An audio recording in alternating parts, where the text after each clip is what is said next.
Aujourd'hui, on veut tous être différents, on veut tous paraître différents. Les réseaux sociaux, les articles de blog, YouTube regorgent de contenus dont les titres montrent que l'on est quelqu'un d'unique. Je n'ai pas d'amis, voici pourquoi. Je vis seule sur l'île la plus dangereuse du monde. J'apprends 8 langues en même temps. Je suis neuroatypique. Bref, t'as compris, on valorise la notion de différence comme une nécessité de se trouver unique ou de paraître unique aux yeux des autres. Et cette tendance, elle n'a pas échappé au monde de l'apprentissage, au monde des études. Et là, normalement, tu me vois venir, on va parler aujourd'hui de QI et d'intelligence. Petit disclaimer avant de commencer, très important, écoute-moi bien. Le but de la vidéo, et c'est pas ce que je cherche à faire, c'est pas d'invalider le vécu et l'expérience de personnes qui auraient découvert qu'elles étaient HPI et qui comprennent mieux, du coup, certains de leurs comportements, certaines choses de leur vie et qui permettent de mettre des mots sur leurs souffrances passées ou présentes. Le but de la vidéo, c'est de démontrer l'impact de la perception que l'on a de l'intelligence aujourd'hui sur les études et sur la façon dont on aborde les études et l'apprentissage. Parce que c'est une thématique qui est très importante et il est temps de remettre les choses à leur place. Et pour ça, on va se poser la fameuse question, faut-il être intelligent pour réussir ses études? C'est parti. Déjà, ça veut dire quoi être intelligent? Quand on pense à l'intelligence, surtout dans l'opinion populaire, on imagine surtout quelqu'un qui pense vite, qui pense très vite et qui mémorise des quantités astronomiques d'informations. Et des exemples comme ça dans la culture populaire, il y en a tout plein. Je pense à Mike Ross dans la série Suits, Jarod dans Le Caméléon, KLXY, Sheldon Cooper, Malcolm. Dans l'imaginaire collectif, être intelligent, c'est souvent synonyme de rapidité et de quantité en termes de mémorisation. Alors que cette vision, elle est extrêmement réductrice et c'est ce que l'on va voir. Et d'ailleurs, on va aller voir sur Internet ce que disent les dictionnaires quand on cherche la définition de l'intelligence. Quand tu cherches la définition de l'intelligence sur Google ou sur Internet, tu as toujours la même chose. Aptitude d'un être humain à s'adapter à une situation, à choisir des moyens d'action en fonction des circonstances. La faculté de connaître et de comprendre. L'ensemble des fonctions mentales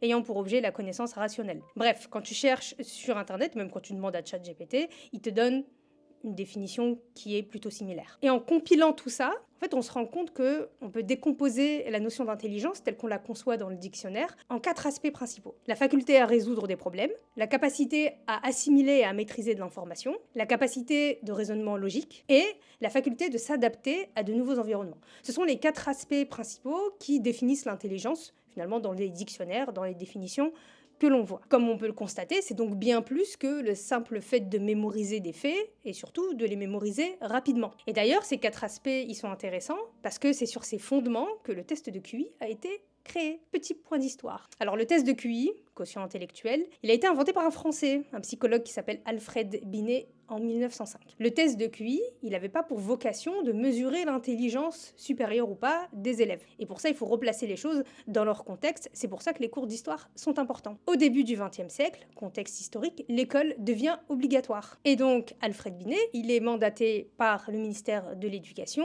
pour créer une sorte de test qui permettrait de voir quels élèves seraient potentiellement en difficulté pour pouvoir leur donner du soutien scolaire. Mais rapidement, les problèmes arrivent et le test il commence à prendre une autre tournure. Aux États-Unis, alors sujet de ma prochaine conférence, dans les années 1910, quelques années plus tard, il y a un psychologue qui s'appelle Louis Terman qui reprend le test et le transforme en un outil qui est standardisé et qui s'appelle le test de Stanford-Binet. Louis Terman, il est persuadé que la notion d'intelligence, c'est une notion fixe, que c'est une notion innée et que grâce à ça, on peut prédire la réussite scolaire et professionnelle de quelqu'un. Et que grâce à ce chiffre, ce fameux quotient, on peut définir l'intelligence de quelqu'un et ce quotient définirait la position d'une personne dans une hiérarchie cognitive, cette fois, une hiérarchie cérébrale. Petit aparté rapide, à quoi ressemble un test de QI? Un test de QI, c'est un test qui est divisé en plusieurs sous-tests et qui vise à mesurer 4 aspects principaux de l'intelligence. La résolution de problèmes, dans cette partie-là, le but c'est d'évaluer la capacité à résoudre des problèmes logiques. Donc ça va être des tests de puzzle, des suites numériques ou des résolutions d'énigmes. Le deuxième aspect, c'est l'assimilation d'informations. Ici, on va tester ta mémoire de travail et ta capacité à traiter et à retenir de l'information rapidement. Tu vas donc avoir des exercices de mémorisation avec des séries de chiffres ou de mots que tu dois mémoriser, dont tu dois te rappeler. Le troisième sous-test concerne raisonnement logique. Ici, On va te donner des tests de mathématiques ou des exercices d'organisation où tu dois établir des liens logiques entre les informations, comme le fait de reconnaître des motifs ou voir ce qui ne va pas dans une série d'objets, par exemple. Et enfin, le quatrième sous-test, c'est celui de l'adaptabilité. Ici, l'objectif, c'est d'évaluer ta capacité à t'adapter à des nouvelles situations et à utiliser ta créativité pour des situations nouvelles. Donc on va te donner des exercices qui sont en lien avec l'arrangement spatial ou le fait de visualiser des figures géométriques dans différentes configurations. Comme en général le test de QI il est chronométré, ça ajoute aussi une dimension de stress. Et l'objectif du test de QI, c'est aussi de pousser tes limites en termes de capacité pour voir comment tu gères les informations et comment tu les traites et à quelle vitesse tu les traites. Oui. Et ensuite, avec ces 4 tests-là et les 4 scores que tu obtiens, on te donne un score global qui va être ton QI, ton quotient intellectuel, qui va déterminer l'endroit où tu te trouves dans une sorte de spectre. Et pour ça, je te montre rapidement les différents niveaux qui existent. Tu as le score moyen, le QI moyen est fixé à 100. Donc ce chiffre, il correspond à un point central de ce qu'on appelle une courbe de distribution normale ou une courbe en cloche. Et c'est là que la plupart des individus se situent. Statistique globale, environ 68% de la population se situe dans cette zone-là et a un score compris entre 85 et 115. C'est ce qu'on appelle la zone de normalité. Ensuite, tu as le HPI, le haut potentiel intellectuel. Quelqu'un est considéré comme étant haut potentiel quand son score il dépasse 130. Et ça représente environ 2% de la population. Mais c'est des chiffres quand même à prendre avec des pincettes. On va considérer que les personnes qui sont HPI, elles sont caractérisées par une rapidité d'apprentissage, une grande capacité d'analyse et une grande curiosité intellectuelle. Mais attention, le fait d'être HPI ne te garantit pas de réussir tes études. C'est ce qu'on va voir dans la vidéo, c'est tout le sujet, tu verras. Ensuite, tu as le THPI, c'est le très haut potentiel intellectuel. Dans cette courbe-là, on considère que les gens qui sont THPI sont les gens qui ont un score qui est supérieur à 145. On dit que c'est à peu près 0,1% de la population. Bien évidemment, toujours à prendre avec des pincettes ces chiffres-là. Et on considère que c'est des personnes qui sont capables de comprendre des concepts qui sont très complexes ou résoudre des problèmes difficiles. Et après, tu as aussi l'autre côté, c'est les scores qui sont inférieurs à la moyenne. On parle des personnes qui ont un QI inférieur à 70, et là on va considérer que c'est un indicateur de déficience intellectuelle, avec des limitations, des limites dans certaines capacités cognitives et fonctionnelles. Et on dit que ça représente 2% de la population, encore une fois, à prendre avec des pincettes. Et donc en fonction de ton résultat, on va te placer, entre guillemets, sur cette courbe. Il faut savoir que, en gros, dans le calcul, tu as vu, chaque écart standard, qui équivaut à 15 points de QI, te place en fait dans les extrêmes, d'un côté comme de l'autre. Voilà comment marche aujourd'hui le test de QI. Le problème, c'est que le succès de ce test de QI et le chemin, l'évolution de la perception qu'on a de ce test et son importance, du moins, ça a radicalement transformé notre perception de l'intelligence. C'est ce qu'on va voir en détail. Le premier problème, comme on le disait, c'est que on a réduit l'intelligence à un chiffre. Le test de QI, il encourage l'idée que l'intelligence, elle est réduite à un simple score. Comme tu as pu le constater, on mesure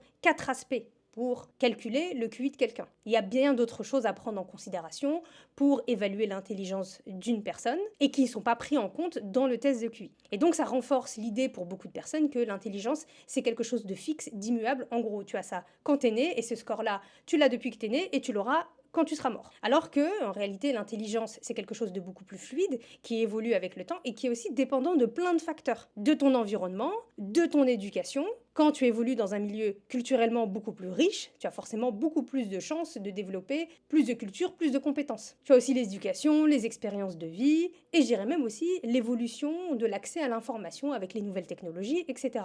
Donc on peut plus dire aujourd'hui que l'intelligence c'est quelque chose de fixe, et le problème c'est que le QI nous donne cette sensation que l'intelligence c'est un score fixe et que c'est quelque chose qui va te suivre toute ta vie, comme genre ton groupe sanguin. Le deuxième problème, on va vite passer dessus, mais c'est important d'aborder le sujet, c'est que son utilisation, elle a fait l'objet de beaucoup de dérives et de controverses. Par exemple, dans le domaine militaire, les Américains, les États-Unis encore eux, l'armée américaine, elle a utilisé les tests de QI pour déterminer les positions de certains soldats en fonction de leur intelligence. Donc ils ont utilisé une version un peu plus simplifiée du QI pour affecter des soldats à des positions différentes en fonction de leur supposée intelligence. Bien évidemment, ça a aussi alimenté des thèses racistes et eugénistes. Ça veut dire qu'on va supposer qu'une partie de la population ou un groupe ethnique ou que sais-je est moins intelligent, donc on va vouloir les rayer de la carte parce qu'ils sont un risque, un danger pour l'évolution humaine. Et on va utiliser cette notion d'intelligence fixe et immuable pour renforcer des thèses racistes. Dans le domaine de l'éducation,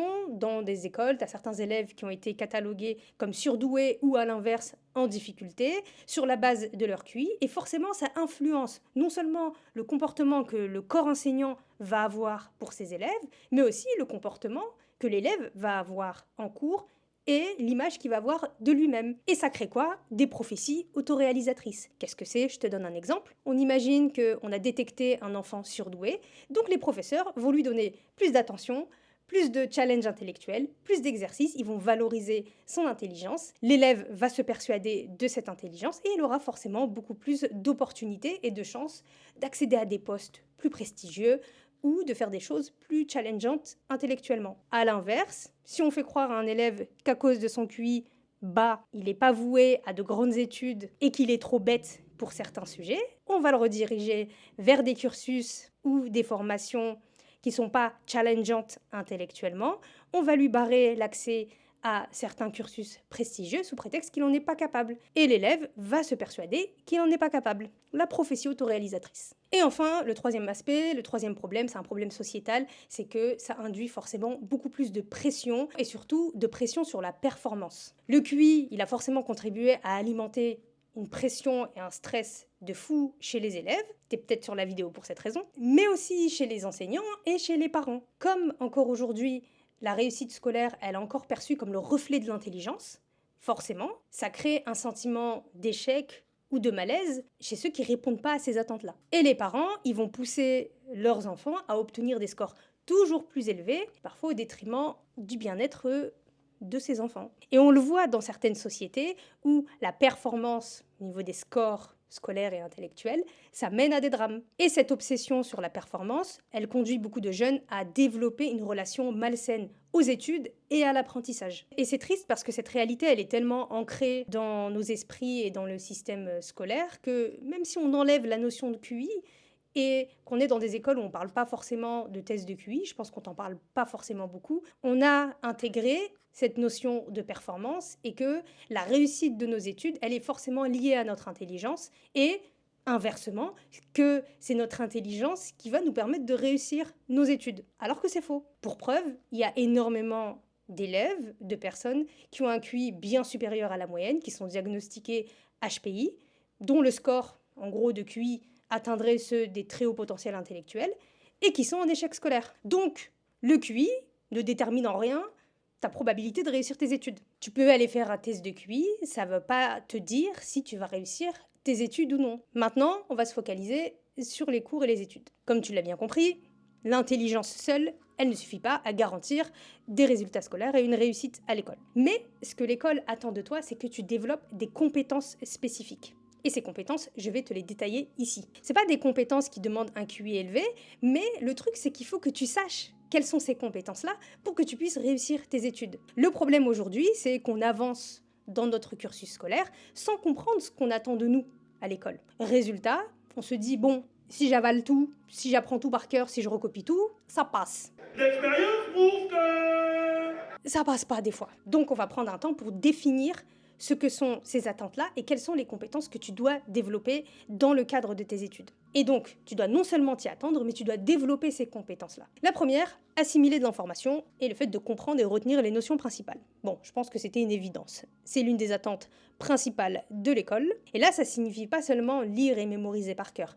Ça signifie que tu es capable de comprendre les informations qu'on t'enseigne. Et toi-même, tu sais, si tu me suis sur YouTube depuis un moment, que j'insiste beaucoup sur cette notion de compréhension. Pourquoi cette attente, elle est importante? Comprendre, ça te permet d'appliquer ces savoirs-là dans différents contextes. Si tu comprends pas une notion, ça va être très difficile pour toi de l'expliquer, de l'utiliser dans des contextes différents et aussi de la retenir de façon efficace. Quand tu ne comprends pas une notion, tu te l'appropries pas. Ça, c'est quelque chose de très important. Quand tu te contentes de mémoriser une information sans la comprendre, c'est comme si tu la regardais de l'extérieur. Tu la vois, mais elle ne t'appartient pas. Quand tu comprends une notion, cette notion, elle t'appartient. Tu peux en faire ce que tu veux. La compréhension, elle te permet aussi de faire le lien entre les autres notions de ton cours. Quand tu comprends une notion, tu arrives facilement à la connecter à d'autres notions et donc d'avoir une vision plus globale de ton cours et de ton sujet. Et forcément, quand tu t'appropries quelque chose et que cette chose, elle t'appartient, tu la mémorises mieux. C'est la raison pour laquelle, en maths par exemple, on te donne toujours des exercices d'application avant les exercices de perfectionnement. Pourquoi ? Parce que tu peux connaître le théorème de Pythagore, mais si tu ne comprends pas les fondements et comment l'appliquer dans plein de situations, le problème d'après, dans l'exercice de perfectionnement, où il va falloir utiliser le théorème de Pythagore pour la construction de pyramides ou de bâtiments, là tu vas être perdu. Qu'est-ce qu'il faut faire ? Du coup, pour assimiler correctement de l'information, il faut la comprendre. Pour la comprendre, il faut apprendre à reformuler les idées avec ses propres mots. Il faut lever la main quand on ne comprend pas. C'est pas grave de pas comprendre. La vraie bêtise, c'est de rester dans ton coin parce que t'as peur de paraître idiot. Et à la fin, tu restes idiot. On s'en fout de paraître idiot. L'idée, c'est de comprendre. Donc, quand tu ne comprends pas, demande de l'aide. Cherche sur Internet. Demande à ChatGPT. Demande à tes copains, tes copines, tes camarades de classe. Apprends à synthétiser l'information. En faisant des résumés de cours, tu retravailles aussi l'information. D'où l'intérêt de faire des résumés de cours ou des fiches, en utilisant ses propres mots ou en tentant de reformuler les phrases. Et pour ça, apprendre à prendre des notes, c'est une des compétences les plus importantes. Parce que quand tu apprends à prendre des notes, tu apprends à écouter, tu apprends à comprendre et tu apprends à reformuler les informations que tu entends, que tu écoutes. Deuxième compétence, appliquer les informations, savoir utiliser ce que tu as appris. On en a déjà parlé un petit peu dans le premier point, mais c'est une attente qui est très importante. Comme tu peux le constater dans les examens, dans la plupart des examens que tu as, surtout quand tu avances dans un cursus scolaire et universitaire, on ne te demande plus de connaître par cœur certaines notions, on te demande de savoir les utiliser et de savoir les appliquer. Pour preuve, quand tu avances dans ton cursus, les examens, c'est plus des questions de cours, c'est des études de documents, c'est des analyses, c'est des problèmes, c'est des exercices pratiques. Donc on te demande de savoir utiliser ce que tu as appris. Et pour ça, il faut comprendre que l'apprentissage, ça a de la valeur que quand on la met en pratique. Savoir des choses pour le savoir, ça n'a aucun sens. Parce que déjà, tu les utilises pas, mais en plus, tu vas les oublier. Parce que quand on n'utilise pas une information, on finit par l'oublier. Donc, quelle est l'utilité d'apprendre des choses, de les avaler pour les oublier tout aussi rapidement ? Si tu es capable d'appliquer tes connaissances à d'autres situations, c'est la preuve que ces connaissances, elles t'appartiennent et que tu les as intégrées en profondeur. Et donc, en gros, que le premier point, il est validé. Et pour développer cette compétence, il n'y a pas 36 000 solutions, c'est de t'entraîner sur des cas pratiques, sur des exercices, sur des tests. Quand tu as un examen qui arrive et que tu sais que cet examen, il vise à l'utilisation de ces savoirs-là, de ces notions-là, dans des situations et des contextes précis, il faut que tu t'entraînes pendant tes révisions à utiliser ces savoirs-là dans des situations précises. Par exemple, si tu sais que tu vas avoir un problème ou une analyse de documents ou une étude de cas pour tes examens, connaître les notions, c'est important, mais savoir les utiliser, savoir les repérer dans des documents, savoir déceler comment utiliser cette notion dans cette nouvelle situation, c'est tout aussi important. Et donc, dans tes révisions, il va falloir mettre en place ces exercices, ces tests, ces entraînements. Troisième compétence, c'est le fait de développer une pensée logique et de savoir structurer ses idées. Qu'est-ce que ça veut dire avoir une pensée logique ? Avoir une pensée logique, c'est l'idée que tu arrives à relier des notions et des concepts entre eux et que tu arrives à avoir un fil conducteur dans des informations qui t'amènent d'un problème à sa solution. Et savoir raisonner de façon logique, c'est hyper important et c'est l'une des raisons pour lesquelles on fait des mathématiques. Parce qu'on entend souvent « oui, mais j'utiliserai jamais Pythagore, je comprends pas pourquoi on utilise un compas ». C'est pas la question. Quand tu as des cours de maths, quand on t'enseigne des mathématiques, on t'apprend à avoir un raisonnement logique, à comprendre d'un problème comment faire pour non seulement trouver la solution, mais comprendre quel est l'enchaînement de pensées, d'idées qui te permettent d'arriver à cette solution. C'est la raison pour laquelle, des fois, les profs, ils en ont rien à faire de ta solution. Si ta solution, elle est correcte, mais que le raisonnement est pas bon, t'as pas les points. Parce que ce qui intéresse le prof, c'est comment tu as réfléchi pour arriver à cette solution. C'est la même chose dans les matières littéraires comme les dissertations. Les dissertations, l'objectif, c'est que tu arrives à réfléchir sur une idée et que tu arrives à structurer une pensée à travers la question qu'on te pose. Et donc, à poser des idées, mais aussi à structurer tes idées pour avoir un fil conducteur qui est cohérent et qui est logique. Comment tu peux faire pour améliorer cette compétence ? La première, c'est par exemple de faire des mind mapping de tes cours. Les mind mapping de tes cours, non seulement ça te pousse à travailler tes cours en profondeur, parce que tu peux pas faire le mind map d'un cours que tu n'as pas compris, sinon ça n'a pas de sens. Mais surtout, ça te permet sur une page de visualiser l'intégralité de ton cours et de comprendre le fil conducteur de ton cours. Souvent, quand tes cours ils sont structurés en grand 1, grand 2, grand 3, on apprend les 3 parties de façon compartimentée, de façon séparée. Mais le truc, c'est que ça fait partie d'un tout. Si ton grand 1, c'est le grand 1 et pas le grand 3, c'est qu'il y a une raison. C'est qu'on t'amène en fait à réfléchir sur le cours de cette manière-là. C'est que on doit te donner les informations dans cet ordre-là pour que le cours y fasse sens et pour que tu puisses comprendre le cours et intégrer chaque élément. Donc, ce que tu peux faire aussi, c'est de prendre du recul sur le squelette de ton cours, comment le cours il est construit et comment on t'amène vers chacune des informations. Pourquoi on t'a donné celle-là en premier, pourquoi le grand 3 c'est le grand 3, etc. Et enfin, pour t'entraîner quand tu as des dissertations à faire ou des exercices en maths à préparer, c'est de t'entraîner à la maison, à faire des plans détaillés, à comprendre le raisonnement dans une problématique en mathématiques par exemple. C'est en s'entraînant qu'on arrive à mieux le faire. Donc c'est important de s'entraîner pour développer cette structure cohérente des idées. 4e compétence, c'est l'avant-dernière, t'inquiète. 4e compétence, la base, comprendre des consignes. J'aurais dû la mettre en premier, celle-là. J'aurais dû la mettre en premier parce que c'est la base, en fait. C'est la base et c'est la base qu'on nous apprend dès l'école primaire. Comprendre des consignes. Comprendre des consignes, ça veut dire quoi? Je te donne un exemple très simple. Si je te dis, va acheter du pain à la boulangerie. Il y a un verbe d'action, acheter. Acheter quoi? Du pain. Ou à la boulangerie. Donc je dois aller acheter du pain à la boulangerie. Si tu vas dans une ferme, que tu demandes du blé pour faire de la farine, pour cuire du pain et me ramener le pain, t'as pas compris la consigne. Tu as vu qu'un seul mot, le mot pain. Moi, je t'ai demandé d'aller acheter du pain. Ça peut paraître bête dit comme ça, mais il y a un véritable problème de compréhension des consignes chez beaucoup d'élèves, au collège, au lycée, à l'université, qui ne comprennent pas ce qu'on attend d'eux. Résultat, hors sujet, ce n'est pas ce que j'ai demandé. Tu connais. Comprendre des consignes, ça peut paraître simple, mais c'est une compétence qui est cruciale pour réussir ses études. Et l'école, elle attend de toi que tu saches lire entre les lignes pour comprendre ce qu'on attend de toi, dans des consignes qui sont beaucoup plus complexes que va acheter du pain à la boulangerie. Donc, cette compétence, elle est importante si tu veux réussir tes examens et ne pas perdre des points pour rien, faire des hors-sujets. Comment on fait pour comprendre des consignes? On fait attention aux mots et surtout aux verbes qui sont utilisés. Analyser, comparer, justifier. Beaucoup d'élèves qui ne savent pas ce que ça veut dire justifier. Résoudre. Les verbes, ils t'indiquent ce que tu dois faire.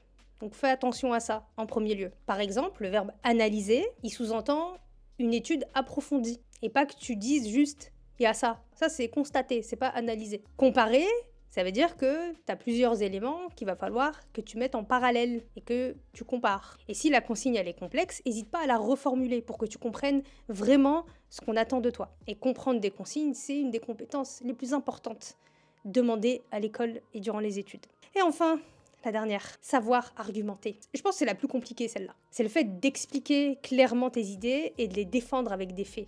La compétence de la dissertation. Et l'école, elle attend de toi que tu saches soutenir tes idées, avec des arguments et avec des faits. Que ce soit à l'écrit ou à l'oral, on te demande de défendre ton point de vue, de défendre une thèse que tu vas poser, une problématique ou une idée, en apportant des faits, du contexte, des arguments, la justification. Pourquoi ? Parce que savoir argumenter, c'est pas quelque chose qui est propre à l'école. Savoir argumenter, c'est une compétence qui est indispensable dans ta vie professionnelle future, mais aussi dans ta vie personnelle. J'avais fait une vidéo complète sur le sujet de la dissertation où j'explique pourquoi c'est important de savoir argumenter. Je t'invite à la regarder si tu veux apprendre à mieux rédiger tes dissertations. Mais le fait d'être capable de défendre ses idées, de structurer une pensée, d'apporter un argumentaire et donc de convaincre la personne que tu as en face de toi, c'est une compétence qui est indispensable à l'école et qui est aussi indispensable dans beaucoup de métiers. Et pour ça, pour t'entraîner, pour débuter, tu peux penser à structurer ton raisonnement en 3 étapes simples. Première, tu annonces ton idée, ton argument. 2, tu apportes une preuve ou un exemple qui soutient cette idée. Et 3, tu conclus en expliquant pourquoi cet argument il est pertinent. C'est le fameux pourquoi après une idée. Si, je sais pas, je te dis la cuisine marocaine c'est la meilleure cuisine au monde, tu vas me dire d'accord, mais pourquoi? Sur quoi t'appuies-tu pour me donner cette idée?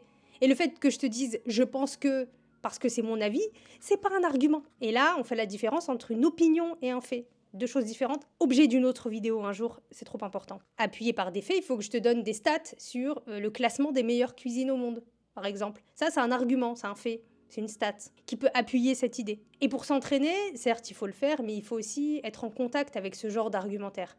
Et pour ça, il faut lire des essais, lire des articles, lire, pour comprendre comment on structure des idées, comment on argumente. Voilà les 5 compétences qui paraissent être nombreuses, mais ces attentes, elles sont pas là par hasard. Elles sont là, elles sont conçues pour que tu développes des compétences qui vont te servir toute ta vie. C'est pas des exigences abstraites, comme tu peux le constater, c'est vraiment des compétences pures, c'est de la pratique, hein, qui va t'aider à développer ces compétences-là et qui vont te permettre non seulement de réussir tes études, mais aussi de réussir dans la vie de manière générale.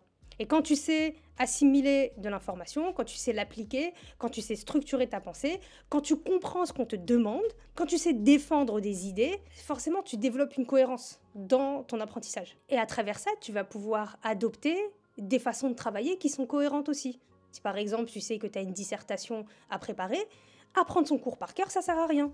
Et tu le sais. Si tu as une évaluation de mathématiques à préparer, tu sais que maîtriser ces théorèmes, c'est super important. Les comprendre en profondeur, c'est super important. Et t'entraîner dans des exercices d'application, mais aussi des exercices de perfectionnement, c'est ça qui va te permettre de cartonner ton évaluation de mathématiques. Donc quand tu comprends mieux les attentes que l'école a de toi, tu mets en place des stratégies de travail qui sont beaucoup plus cohérentes, qui sont beaucoup plus logiques et qui vont t'amener à avoir de meilleures notes et donc à réussir tes études. Est-ce qu'il y a une question de QI dans l'histoire? Non. Et donc, qu'est-ce qu'on s'en fout de la vitesse d'assimilation de tes cours si tu sais les assimiler? On s'en fiche que tu sois Mike Ross et que tu assimiles les informations aussi rapidement que lui.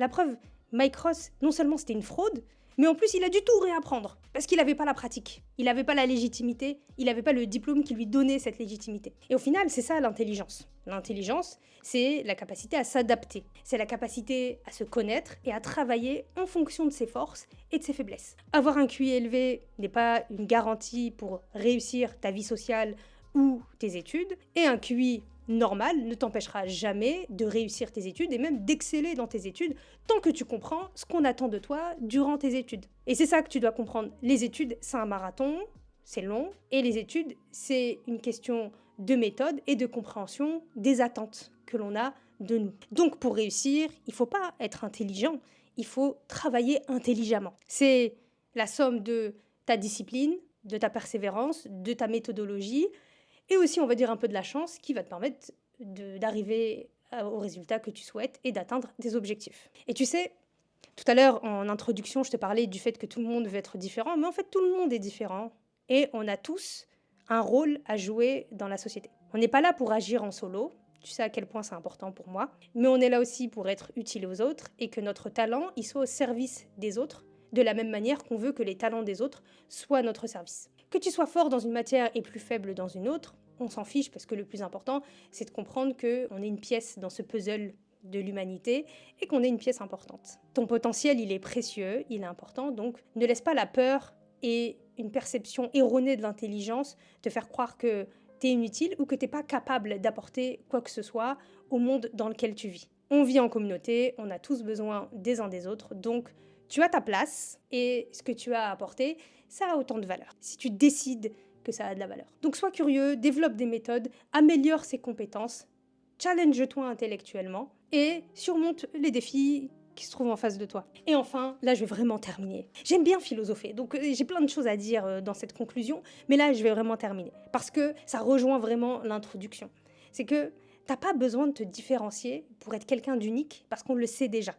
Et tu dois déjà le savoir. Tu es intelligent, alors cultive cette intelligence, chéris cette intelligence, enrichis-la et arrête de regarder l'intelligence des autres sous prétexte que les neurones sont plus vifs ailleurs. J'ai remixé une expression, je sais.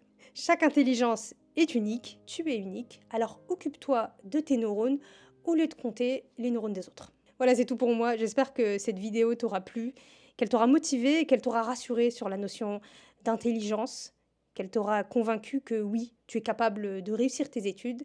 Va chercher les méthodes pour, fais preuve de cohérence, comprends ce qu'on attend de toi et tiens le coup parce que c'est un marathon. Et si t'as aimé cette vidéo, n'hésite pas à la liker, commenter, partager. Toi-même, tu sais, c'est énorme pour moi, c'est un gros soutien. Et on se retrouve très vite pour une nouvelle vidéo. Peace.